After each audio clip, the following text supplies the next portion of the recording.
For more than half a century, country music legend Bill Anderson kept quiet about one of the most mysterious and emotional chapters in his life, a secret involving none other than George Jones, one of the greatest voices the genre has ever known.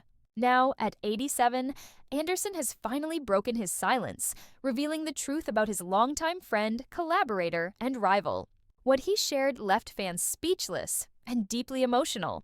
Bill Anderson and George Jones were both born out of the golden era of country music, when heartbreak, loss, and truth bled through every lyric.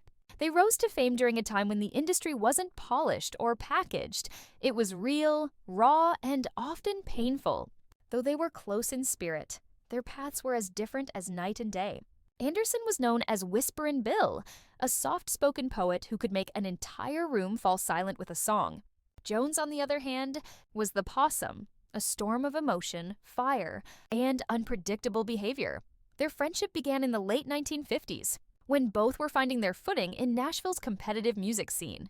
Anderson admired Jones's voice, calling it the most powerful instrument in country music. But behind the admiration was also concern. Jones's drinking, temper, and struggles with inner demons were well known even then. According to Anderson, there was one night that changed everything between them. A night that, for decades, he refused to speak about publicly. In his recent interview, Anderson described how, one stormy evening in 1973, Jones showed up at his door, trembling, confused, and broken. He told me he didn't know if he could keep going. Anderson revealed. He'd just lost control of everything. His career, his marriage, his mind.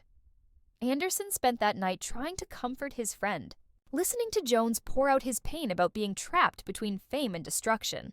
George wasn't just fighting addiction, Anderson said. He was fighting himself.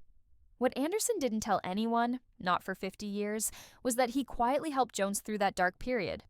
He called doctors, booked him into a private facility under an alias, and personally paid for part of his treatment. "I didn't do it for recognition," Anderson explained. "I did it because I loved him like a brother, and I knew that if he didn't get help, he wasn't going to make it."